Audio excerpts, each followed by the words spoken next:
جی آج کے سبق کی رویت۔ فلا تکونو، اور نہ تم سب ہونا، کالذین، ان لوگوں کی طرح، ان لوگوں جیسے، تفرقو، جو سب فرقوں میں بٹ گئے، جنہوں نے تفرقہ اختیار کر لیا، واختلف، اور ان سب نے اختلاف کیا، من بعد ما، اس کے بعد کے، جاءہم، آ گئی ان کے پاس، البینات، روشن نشانیاں، واضح دلائل، فاولئک، اور یہی لوگ ہیں، لہم، ان کے لیے، عذاب، عذاب ہے، عظیم، بہت بڑا۔ اچھا، اب یہاں جو ہے وہ فرمایا جا رہا ہے کہ ولا تکونوا کالذین تفرقوا، کہ تم ان لوگوں کی طرح نہ ہو جانا جو فرقوں میں بٹ گئے، واختلفوا، اور انہوں نے اختلاف کیا۔ کب اختلاف کیا؟ کہ ان کے بعد ان کے پاس جو ہے وہ روشن دلائل آ چکی تھی۔ یہ کن کے متعلق کہا جا رہا ہے؟ یہودیوں اور عیسائیوں کے یہود و متعلق ہے۔ نصارہ، ٹھیک ہے، تو یہودیوں کے کتنے فرقے بنے؟ 72۔ 71، 71۔ عیسائیوں کے 72۔ اور مسلمانوں کے کتنے بنے؟ یہ کس 73۔ نبی علیہ الصلوۃ والسلام نے یہ بتایا ہوا ہے۔ اور ان 73 فرقوں میں سے صرف ایک فرقہ حق پر ہوگا۔ وہ کون سا فرقہ ہوگا؟ جی جی، جو اللہ کی رسی کو جو مضبوطی سے پکڑے گا، جو رسول اللہ صلی اللہ علیہ وسلم اور صحابہ کے طریقوں پر ہوگا۔ یعنی اللہ کی رسی کو مضبوطی سے پکڑنے کا مطلب یہ ہے کہ اللہ کے قرآن کو اس طرح سمجھے گا جیسے کہ رسول اللہ صلی اللہ علیہ وسلم نے سمجھا ہے، جیسے کہ صحابہ نے سمجھا ہے، نہ کہ آج کل کا جو مسلمان سمجھتا ہے کہ اپنی طرف سے جو ہے وہ خامخواہ آیات نکال نکال کے جو ہے وہ اپنا ہی مطلب نکال رہا ہے۔ کیا اس آیت کا مطلب صحابہ کرام نے یہ سمجھا؟ ہمیں یہ دیکھنا پڑے گا۔ اگر اس آیت کا مطلب صحابہ کرام نے ایسا ہی سمجھا ہے تو ہم ایمان لاتے ہیں، رسول اللہ صلی اللہ علیہ وسلم نے ایسا ہی بتایا ہے تو ہم ایمان لاتے ہیں۔ ٹھیک ہے، کیونکہ دین مکمل ہو چکا ہے۔ تو یہ جو ہے وہ کن لوگوں کے متعلق بات کی جا رہی ہے؟ وہ فرقوں میں بٹ گئے۔ کیوں فرقوں میں بٹ گئے؟ کیونکہ انہوں نے اللہ کی رسی کو چھوڑ دیا تھا۔ ٹھیک ہے، کیونکہ انہوں نے اللہ کی رسی کو چھوڑ دیا تھا، اپنی منمانی شروع کر دی تھی نا۔ قرآن وہ اپنی تورات میں، اپنی انجیل میں انہوں نے تحریف کرنا شروع کر دی تھی۔ ٹھیک ہے، ہم بھی آج کل یہی کچھ کر رہے ہیں۔ ہم قرآن پاک کا کہ جو عربی ٹیکسٹ ہے نا اس کو ہم جو ہے وہ چھیڑ نہیں سکتے، لیکن ترجمے میں جو ہے وہ ہم غلط ملت کر دیتے ہیں۔ آپ لوگوں کو پتہ ہے کہ یہاں ایک ہمارے مسلمانوں میں ایک فرقہ ایسا ہے جس کا جو ہے وہ قرآن پاک کا ترجمہ لکھا ہوا سعودی عربیہ میں بین ہے۔ سعودی عربیہ میں بین ہے۔ وہ کہتے ہیں کہ یہ عربی کا ترجمہ ٹھیک نہیں کیا ہوا انہوں نے۔ یہ پاکستان کے ایک عالم نے لکھا ہوا ہے، اور بہت بڑا فرقہ جو ہے وہ اس کو جو ہے وہ فالو کر رہا ہے۔ ٹھیک ہے، تو ابھی خیر وہ میں چونکہ آن لائن بیٹھا ہوں تو میں نام نہیں لوں گا، اگر بعد میں آپ پوچھنا چاہیں تو میں بتا بھی سکتا ہوں اور آپ کو کتاب دکھا بھی سکتا ہوں۔ اچھا، تو ان کے پاس واضح دلائل، روشن دلائل آ چکی تھی، لیکن انہوں نے فرقہ واریت کی۔ کیوں؟ اللہ کی رسی کو چھوڑ کے۔ تو اللہ تعالیٰ فرما رہے کہ یہ ان کے لیے کیا ہے؟ عذاب عظیم ہے، بڑا عذاب ہے، یاد رکھیے گا۔ ٹھیک ہے، یعنی جو فرقہ واریت میں پڑے گا، اللہ کی رسی کو چھوڑے گا تو فرقہ واریت میں پڑے گا نا، تو اس کے لیے جو ہے وہ کیا ہوگا؟ بڑا عذاب ہوگا۔ تو فرقہ واریت ہم نے نہیں کرنی بیٹا، انشاءاللہ۔ اچھا، اب یہ دیکھیں، یہ سارا پیچھے بیان چل رہا ہے کہ جو ہے نا اللہ کی رسی کو مضبوطی سے پکڑنے کا، جمیعاً اکٹھے۔ ٹھیک ہے، اکٹھے یعنی تفرقہ بازی نہیں کرنی۔ پھر آگے بیان آ رہا ہے کہ جو ہے وہ جن لوگوں نے جو ہے وہ تفرقہ کیا، ٹھیک ہے، روشن دلائل آنے کے بعد، ان کے لیے دردناک، ان کے لیے بڑا عذاب ہے۔ پھر آگے ہی اللہ تعالیٰ بیان کر رہے ہیں کیا؟ یوم، اس دن، تبیض، روشن ہوں گے، ید بیضا سے ہے یہ لفظ۔ ید بیضا آپ نے سنا ہے نا، موسیٰ علیہ السلام کا معجزہ تھا ید بیضا، یاد کہتے ہیں ہاتھ کو، بیضا کہتے ہیں روشن کو۔ ٹھیک ہے، تو بغل میں ڈال کے جب باہر نکالتے تھے نا تو وہ ہاتھ روشن ہوتا تھا۔ تو بیضا، ابیض، تبیض، یہ ایک ہی چیز ہے، روشن۔ ٹھیک ہے، تو اس دن روشن ہوں گے۔ وجوہن، کچھ چہرے، وجوہن وجاہت سے ہے، پنجابی میں بھی ہم لوگ اکثر کہتے ہیں تیری کوئی شکل وجہ آئے گی، یہ اس سے ہے، وجوہن چہرے۔ ٹھیک ہے، وجوہن چہرے، و تسودو، اور سیاہ ہوں گے، جیسے ہجر اسود ہے۔ کالا پتھر۔ ٹھیک ہے، تو یہ اسود اس سے ہے۔ و تسودو، اور سیاہ ہوں گے، وجوہن کچھ چہرے، فاما الذین، پس رہے وہ لوگ جو، اسودت، جن کے سیاہ ہوں گے، کالے ہوں گے، وجوہہم، چہرے ان کے۔ ٹھیک ہے، یہاں بیان کیا جا رہا ہے کہ قیامت والے دن کچھ لوگوں کے چہرے روشن ہوں گے، سفید ہوں گے اور کچھ لوگوں کے چہرے کالے ہوں گے، اور جن لوگوں کے چہرے کالے ہوں گے ان کی کرتوت کیا ہے وہ ذرا دیکھ لیں. یہ میں نہیں کہہ رہا، یہ آخری معجزہ قرآن پاک اللہ تعالیٰ کی کتاب کہہ رہی ہے. ٹھیک ہے، جس کو ہم پڑھتے نہیں ہیں، جس کو ہم نے صرف ثواب کی نیت سے رکھا ہوا ہے کہ بھائی ہم جو ہے وہ اس کو پڑھیں گے تو بس ٹھیک ہے ثواب مل جائے گا. ٹھیک ہے، ہم نے اس کا ترجمہ سمجھنے کی کبھی کوشش ہی نہیں کی. ٹھیک ہے، تو اسی لیے تو فرقے بن گئے ہیں یہ. تو ان کی کرتوت کیا ہے؟ اکفر تم، ان سے کہا جائے گا کیا تم نے کفر کیا تھا، انکار کیا تھا، بعد ایمانکم، اپنا ایمان لانے کے بعد. فذوقوا، پس تم سب مزہ چکھو، ذائقے سے ہے یہ لفظ، العذاب، عذاب کا، بما، اس وجہ سے، جو تم سب تھے، تکفرون، تم سب کفر کرتے، انکار کرتے. ایمان لانے کے بعد کفر کرنے سے یہاں کیا مراد ہے؟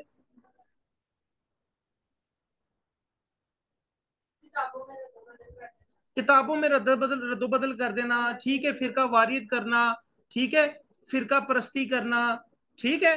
اچھا آپ کو ایک مزے کی بات بتاؤں، 4 ائمہ کرام ہیں جو بڑے مشہور ہیں، جن کو فالو کیا جا رہا ہے اس وقت پوری مسلم امہ میں. ٹھیک ہے، امام ابو حنیفہ ہیں، امام شافی ہیں، امام مالک ہیں، امام احمد بن حنبل ہیں. ٹھیک ہے، امام ابو حنیفہ کو جو ہے وہ ماننے والے حنفی کہلاتے ہیں. ٹھیک ہے، امام شافی کو ماننے والے شافی کہلاتے ہیں. امام احمد بن حنبل کو ماننے والے حنبلی کہلاتے ہیں، اور امام مالک کو ماننے والے مالکی کہلاتے ہیں. ٹھیک ہے. اور مزے کی بات یہ ہے کہ 3 کے علاوہ ایک فرقہ جو ہے نا وہ کہتا ہے کہ بھائی آپ نے صرف اسی امام کی بات ماننی ہے، باقی اور کسی امام کی بات نہیں ماننی. اور باقی جو 3 فرقے ہیں نا وہ کہتے ہیں کہ جی اگر آپ کو مسئلہ قرآن حدیث سے مل جاتا ہے ویل اینڈ گڈ، اگر نہیں ملتا قرآن حدیث سے تو چاروں اماموں میں سے کسی کی بات اگر قرآن حدیث کے زیادہ قریب ہے اس کو مان لے. اب مجھے آپ یہ بتائیں کہ وہ جو ایک فرقہ یہ کہتا ہے کہ آپ نے باقی کسی امام کی بات نہیں ماننی، وہ ٹھیک ہے، جو باقی جو 3 فرقے کہہ رہے ہیں کہ آپ نے قرآن و حدیث سے مسئلہ دیکھنا ہے، اور جو ہے وہ اگر قرآن و حدیث سے مسئلہ نہ ملے تو پھر جو ہے وہ کسی چاروں اماموں میں سے کسی کی بات قرآن حدیث کے قریب ہو اس کو مان لو. کون ٹھیک ہوا؟ باقی 3 والے. صحیح یہ تینوں. ہاں آپ کو پتا ہے وہ 3 کون ہیں؟ وہ 3 جو ہے امام شافی، امام احمد بن حنبل اور امام مالک. امام شافی، امام احمد بن حنبل اور امام مالک. مالک یہ ان کے ماننے والے کہتے ہیں. ائمہ کرام نے یہ بات نہیں کی. ایون کہ امام ابو حنیفہ نے بھی کہا ہے کہ اگر میری بات قرآن حدیث کے خلاف آپ کو ملے تو اس کو دیوار پر دے مارو. امام ابو حنیفہ رحمہ اللہ جو ہے وہ بڑے بڑے بڑے جو ہے نا وہ فقیہ تھے اپنے وقت کے. انہوں نے یہاں تک بات کہہ دی ہے کہ اگر میری بات آپ کو قرآن حدیث کے خلاف اگر نظر آئے تو وہ نہ مانو، دیوار پر دے مارو. لیکن جو فالوورز ہیں پیچھے وہ انہوں نے اپنا ایک فرقہ بنا لیا ہوا ہے کہ بھائی نہیں جی ہم نے اسی امام کی بات ماننی ہے. ٹھیک ہے، بالکل کھل کے میں بات کر رہا ہوں آپ لوگوں سے. تو یہ اکفرتم بعد ایمانکم، اس کا مطلب یہ ہے کہ تم فرقہ واریت کرتے ہو ایمان لانے کے بعد. ایمان آ گیا اب کفر کر رہے ہو، فرقہ واریت کر رہے ہو. ٹھیک ہے، پیچھے کانٹیکسٹ دیکھیں کیا چل رہا ہے. فذوق العذاب، پس عذاب چکھو، بما کنتم تکفرون، جس کی وجہ سے تم یہ کفر کر رہے ہو. ٹھیک ہے. اور یہ کفر کیوں ہوا، یہ فرقہ واریت کیوں بھی، اللہ کی رسی کو چھوڑ دیا. ٹھیک ہے. الذین، اور رہے وہ لوگ جو ابیضت، روشن ہوں گے، سفید ہوں گے، وجوہہم، چہرے ان کے، ففی رحمت اللہ، پس وہ اللہ کی رحمت میں ہوں گے، ہم وہ سب فیہا، اس میں، خالدون، ہمیشہ رہنے والے ہیں. اور جن کے چہرے روشن ہوں گے وہ اللہ کی رحمت میں ہوں گے. روشن کون ہوں، کن کے چہرے ہوں گے؟ جو اللہ کی رسی کو جنہوں نے مضبوطی سے پکڑا ہوا ہے اور وہ فرقہ واریت نہیں کرے. ٹھیک ہے. کچھ دن پہلے یہاں کوئی خاتون آئی تھی، وہ پوچھ رہی تھی کہ آپ کا فرقہ کون سا ہے. میں نے ان کو اسٹیٹ پہ کہہ دیا تھا جی میں قرآن اور حدیث کو ماننے والا ہوں. ٹھیک ہے. اور اگر قرآن حدیث سے اگر مجھے بات کوئی مسئلہ نہیں ملتا تو چاروں ائمہ میں سے کوئی اگر قرآن حدیث کے قریب جس کا مسئلہ ہو میں اس کو مان لیتا ہوں. تو یہ ٹائٹل ہے. اب اس ٹائٹل کو لوگ کیا کہتے ہیں مجھے نہیں پتا. باہر اس لوگ کو کہتے ہیں، باہر جو لوگ ہیں نا اس طرح کے لوگوں کو کہتے ہیں کہ یہ وابی ہے. اللہ معاف کرے. حالانکہ وابی وہ بھی ٹائٹل ہم نہیں لگاتے، نہ میں اپنے ساتھ لگانا پسند کرتا ہوں. اللہ تعالیٰ فرماتے ہیں وَهُوَ سَمَّاكُمُ الْمُسْلِمُونَ، کہ اللہ نے تمہارا نام مسلمان چنا ہے. تو بیٹا فرقہ واریت میں نہیں پڑھنا ہم نے. ٹھیک ہے. قرآن، حدیث، صحابہ کرام کا عمل، مسئلہ نہیں ملتا چاروں ائمہ کرام میں سے دیکھیں جس کا مسئلہ قرآن حدیث کے زیادہ قریب ہو اس کی بات مان لو، بات ختم ہوگی. ٹھیک ہے, لڑائی جھگڑے والی بات ہی کوئی نہیں ہے. یہ خیال ہے باجی؟ اچھا جی, سب اللہ تعالیٰ نے جو ہے نا سب کچھ بتا دیا ہے, لیکن تفصیلاً نہیں بتایا. تفصیل کے لیے ہمیں جو ہے وہ احادیث دیکھنی پڑے گی, نبی علیہ الصلوۃ والسلام کا طریقہ دیکھنا پڑے گا. مثلا اللہ نے کہا نماز پڑھو, کتنی پڑھنی ہے؟ 5. وہ قرآن میں نہیں ہے, وہ حدیث میں ہے. ہر نماز کی رکعتیں کتنی ہیں؟ قرآن میں نہیں ہے, وہ حدیث میں ہے. ٹھیک ہے, ٹھیک ہے. اللہ تعالیٰ نے قرآن میں کہا کہ خون حرام ہے, خون حرام ہے, خون کو ہم کھا نہیں سکتے, لیکن نبی علیہ الصلوۃ والسلام نے فرمایا کہ تلی کھا لیا کرو, تلی خون ہے. لیکن نبی صلی اللہ علیہ وسلم نے فرمایا کہ یہ ایکسیپشن ہے, یہ کھا لیا کرو. ٹھیک ہے. اچھا, اب اللہ تعالیٰ نے فرمایا کہ مردار حرام ہے, مرا ہوا جانور حرام ہے, قرآن میں ہے. نبی علیہ الصلوۃ والسلام نے فرمایا کہ جو پانی کا مردار ہے وہ کھا لیا کرو. مچھلی کو ذبح تو نہیں نہ کرتے. تو دونوں چیزوں ہمیں دونوں چیزیں دیکھنی پڑے گی. ٹھیک ہے, ہاں, تو قرآن بھی دیکھنا پڑے گا. قرآن اس وقت تک سمجھ نہیں آ سکتا جب نبی علیہ الصلوۃ والسلام کی احادیث ہم نہیں پڑھیں گے. ٹھیک ہے. اب مجھے یہ بتائیں کہ آج کے رسول کون ہوا کہ جو باہر جو ہے وہ جھنڈیاں لگا رہا ہے, یا جو قرآن اور حدیث کو فالو کر رہا ہے؟ قرآن اور حدیث کو فالو کر رہے ہیں. تو ہم نے قرآن حدیث کو پڑھنا ہے. جب ہم قرآن حدیث کو پڑھ لیں گے نا, ہمیں خود ہی پتہ چل جائے گا سچ کیا ہے, جھوٹ کیا ہے. ٹھیک ہے جی. تو یہ چہرے روشن کن کے ہوں گے؟ جو اور وہ اللہ کی رحمت میں ہوں گے جو اللہ کی رسی کو جنہوں نے پکڑا اور تفرقہ نہیں کیا. یاد رکھیے گا. ٹھیک ہے. ہم فیہا خالدون, اور اس میں ہمیشہ رہیں گے. دل کا یہ آیات اللہ, اللہ کی آیات ہے, نتلوہا ہم تلاوت کرتے ہیں اسے, ہم پڑھتے ہیں اسے, علیکا آپ پر, بالحق کی حق کے ساتھ. وما اللہ, اور نہیں ہے اللہ تعالیٰ, یرید وہ چاہتا, ارادہ کرتا, ظلم کا, للعالمین سب جہان والوں پر. ٹھیک ہے. یرید جو ہے وہ ارادے سے ہے. اچھا, اب یہ اللہ تعالیٰ فرما رہے ہیں کہ یہ سچ بات جو ہے وہ ہم آپ پر تلاوت کر رہے ہیں. نبی علیہ الصلوۃ والسلام کی طرف اشارہ کیا جا رہا ہے. اور اللہ تعالیٰ جو ہے وہ جہان والوں پر ظلم کرنے والا نہیں ہے. اس کا کیا مطلب؟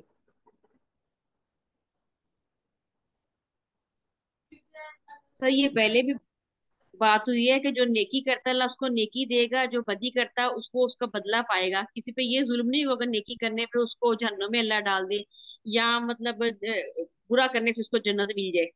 جی بالکل باجی عائشہ, آپ صحیح فرما رہی ہیں. یہ پیچھے دیکھیں, یہ کن کا ذکر ہو رہا ہے؟ جن کے چہرے جو ہے نا روشن ہوں گے اور کچھ لوگوں کے چہرے سیاہ ہوں گے. یہ چہرے انسانوں کے ہیں نا, تو چہرے کس کے روشن ہوں گے کس کے سیاہ ہوں گے یہ اللہ تعالیٰ نے بتا دیا ہے. ٹھیک ہے. اب اللہ جو ہے نا وہ عدل کرنے والے ہیں. جن کے چہرے سیاہ ہوں گے نا اور وہ عذاب میں ہوں گے, تو اللہ تعالیٰ ان پر ظلم نہیں کر رہا. کیوں؟ اللہ تعالیٰ نے قرآن میں کھول کے باتیں بتا دیے کہ اے کرنا تسی تے اے نہیں کرنا. یہ کرو گے تو چہرے سیاہ ہو جائیں گے. ٹھیک ہے. اب اگر ہم کر رہے ہیں وہ بات, تو اس کا مطلب ہے کہ ہم خود چاہ رہے ہیں کہ ہمارے چہرے سیاہ ہو جائیں. اگر ہم جو ہے وہ نیکی کر رہے ہیں تو اس کا مطلب ہے کہ ہم چاہ رہے ہیں کہ ہمارے چہرے سفید رہیں. ٹھیک ہے. تو اللہ تعالیٰ ظلم کرنے والا نہیں ہے. یہ انسان کی اپنی کرتوتیں ہوتی ہیں جو چہروں کو جو ہے وہ سیاہ کرواتی ہیں. ٹھیک ہے. تو یہ آخر میں اللہ تعالیٰ نے اس لیے یہ فرمایا کہ جو ہے نا یہ آیات جو ہے وہ سچی ہیں, حق ہیں, ایسا ہی ہوگا, اور اللہ تعالیٰ ظلم کرنے والا نہیں ہے. ٹھیک ہے. یہ انسان کی اپنی کرتوتیں ہوں گی جس کی وجہ سے جو ہے وہ اس کو سزا ملے گی. یاد رکھیے گا.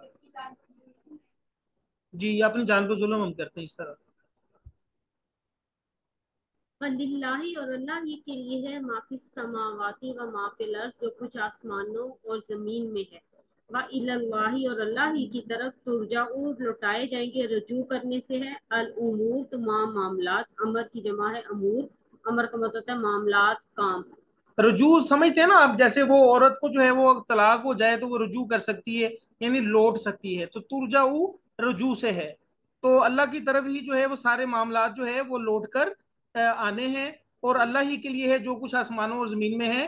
اچھا, اس طرح کی آیات وہاں پر آتی ہے جہاں بحث کا اختتام ہو جائے, یعنی جہاں بات پوری کھول کر بیان کر دی جائے نا, اس کے بعد اللہ تبارک و تعالیٰ اس طرح کی آیات جو ہے وہ نازل فرماتے ہیں کہ اللہ تعالیٰ کے لیے ہے جو کچھ آسمان میں زمین میں ہے, جو چاہے کرے اللہ تبارک و تعالیٰ. ٹھیک ہے, اللہ نے جو قانون بنا کے دے دیا اس کو ہم نے فالو کرنا ہے. ٹھیک ہے, ہماری حیثیت ہی کیا ہے کہ ہم جو ہے انکار کریں یا اللہ کے سامنے کھڑے ہو جائیں. ٹھیک ہے, شیطان نے کیا کیا تھا, ایک سجدے سے انکار کیا تھا, ایک سجدے سے. ٹھیک ہے, اور جی اچھا, اس نے غلطی نہیں مانی, اس کو جو ہے وہ تا قیامت جو ہے وہ ملعون قرار دے دیا گیا, لعنت اس پر ڈال دی گئی. آدم علیہ السلام اور حوا علیہ السلام جو ہے علیہ السلام, جو ہماری ماں اور باپ ہیں, انہوں نے کیا کیا تھا؟ سر انہوں نے درخت کے پاس, اللہ تعالیٰ نے منع کیا تھا نا کہ اس درخت کے پاس نہیں جانا, اچھا آپ مجھے یہ تو بتائیں, وہ پھل نہیں کھانا. بالکل ایسے ہی ہے کہ اللہ تعالیٰ نے منع کیا تھا کہ اس درخت کے پاس نہیں جانا. کیا وہ کوئی بہت بڑا کبیرہ گناہ تھا؟ کیا وہ درخت پتہ نہیں عجیب و غریب قسم کا درخت تھا؟ وہ اللہ نے نہیں بتایا. نہیں نہیں سر, اللہ تعالیٰ ہاں نے یہ نہیں, بتایا کہ بھائی میں نے یہ حکم دیا تھا کہ اس کے پاس نہیں جانا اور تم چلے گئے. ہم بعض کا یہ گناہ کر لیتے ہیں کہ چلو چھوٹا جا گناہ ہی ہے نا, تو چھوٹا گناہ ہو یا بڑا گناہ ہو, گناہ گناہ ہوتا ہے. آدم علیہ السلام سے کوئی بڑا گناہ نہیں ہوا تھا. آدم علیہ السلام کو اللہ تعالیٰ نے صرف یہ کہا تھا کہ بھائی اس درخت کے پاس نہیں جانا, تو آدم علیہ السلام کو دھوکہ ڈالا شیطان نے, آدم بھول گئے. ٹھیک ہے, قرآن میں آتا ہے کہ آدم علیہ السلام میں اللہ تعالیٰ نے عزم نہیں پایا تھا گناہ کرنے کا, آدم علیہ السلام بھول گئے. انسان تھے نا, انسان جو ہے وہ کس سے نکلا ہے؟ نسیان سے. نسیان کا مطلب ہوتا ہے بھولنے والا. ٹھیک ہے, تو آدم علیہ السلام بھول گئے اور اس درخت کے پاس جو ہے وہ چلے گئے, پھل کھا لیا. اللہ نے کہا کہ بس ٹھیک ہے نکلو زمین پر. یہ اللہ تعالیٰ کی ایک پلاننگ تھی بیسیکلی. سب کچھ اللہ تعالیٰ کی پلاننگ کے مطابق چل رہا ہے کہ ہم نے زمین پر آنا تھا, لیکن یاد رکھیے گا. ہاں ہاں سر ہاں حضرت آدم علیہ السلام کو زمین کا خلیفہ بنانا تھا نا, ہاں تو بالکل وہ ایسا. شیطان بننا چاہتا تھا نا, شیطان بننا چاہتا تھا. خلیفہ سے مراد جو ہے نا, خلیفہ جو ہے نا, خلیفہ ہوتا ہے ایک کے بعد دوسرا, ایک کے بعد دوسرا, سکسیشن اس کو انگلش میں بولتے ہیں. یعنی ایک کے بعد دوسرا آئے گا, دوسرے کے بعد تیسرا آئے گا. یعنی آدم علیہ السلام جس کی کا اولاد فرعون سے کا جائے گی. آ رہا تھا, جس جی کا ماموں فرعون کا آ رہا تھا, ایک کے بعد دوسرا, ایک کے بعد دوسرا, وہ فرعون کا جو تھا. ہاں, وہ فرعون کا بھی ایسی تھا کہ ایک فرعون مرتا تھا, دوسرا فرعون آ جاتا تھا. اب یہاں انسان, ہر انسان کے بعد ایک دوسرا انسان آ رہا ہے. اور میں کل بات کر رہا تھا کہ جو وقت ہے نا, وقت, انسان وقت کے معاملے میں گھاٹے میں ہے. انسان اگر اپنی کاروبار میں لگا ہوا ہے, خوب نفع کما رہا ہے, اپنا جو ہے وہ ایجوکیشن میں لگا ہوا ہے, خوب ڈگریاں جو ہے وہ حاصل کر رہا ہے, لیکن وقت کے معاملے میں انسان جو ہے وہ گھاٹے میں ہے. کیسے؟ سر وہ دنیاوی کام کر رہے ہیں نا, دین کی طرف نہیں, مطلب کہ دینی کام ان سے نہیں ہو رہے, وہ دینی اپنے کام آپ کو بھی انہوں کر نے. رہا ہے, وہ دینی کام بھی کر رہا ہے, لیکن وقت کے معاملے میں وہ گھاٹے میں ہے. وقت گزر رہا ہے, وقت اس کا کم ہوتا جا رہا ہے. بجن بیلا, وقت جو ہے جی وہ اس سر, کا کم ہوتا جا رہا ہے. وہ ہے نا, ہاں, والعصر ان الانسان لفی خسر. یہ آیت آپ نے سنی ہے سورۃ العصر. عصر کا مطلب کیا ہوتا ہے؟ اثر کا مطلب ہوتا ہے وقت. ٹھیک ہے, اثر کا مطلب اثر کی نماز بھی ہوتا ہے. اثر کا مطلب نچوڑنا بھی ہوتا ہے. ٹھیک ہے, اسیر. ٹھیک ہے, تو یہ نچوڑا جا رہا ہے وقت. ٹھیک ہے, اور یہ اثر کا وقت ہے. جب دیکھیں آپ اس وقت تھوڑا سا پیچھے جائیں, مکہ میں اس دور میں جب بجلی نہیں تھی تو اثر کے بعد کیا ہوتا تھا؟ اندھیرا ہونا شروع ہو جاتا تھا. بھائی سامان سمیٹو, جلدی کرو, جو کچھ کرنا ہے کر لو. تو یہ اثر کی قسم اللہ تعالیٰ نے اس لیے کہی ہے کہ جو کچھ کرنا ہے کر لو. ان الانسان لفی خسر, بے شک انسان خسارے میں ہے. الا الذین آمنوا وعملوا الصالحات, مگر وہ لوگ خسارے میں نہیں ہیں جو ایمان لائے ہیں اور عمل صالح کیے. صالحات, صالحات آتی, یاد رکھیے گا, حمزہ الف اور تا جہاں پر آ جائے نا, وہ اس کو کہتے ہیں جمع قلہ. جمع قلہ, ایک جمع کثیر ہوتی ہے, زیادہ. ٹھیک ہے, یہ اللہ تعالیٰ نے جمع قلہ استعمال کی ہے کہ چند عمل کر لو, چند. وعمل الصالحات, سو تو نہیں, جاگ رہی ہیں, جاگتے رہو. اچھا, وعمل الصالحات یعنی چند عمل کرو, چند. لمبی چوڑی لسٹ نہیں ہے کہ 75 عملوں کی لسٹ, 100 عملوں کی لسٹ اللہ تعالیٰ نے بتا دی.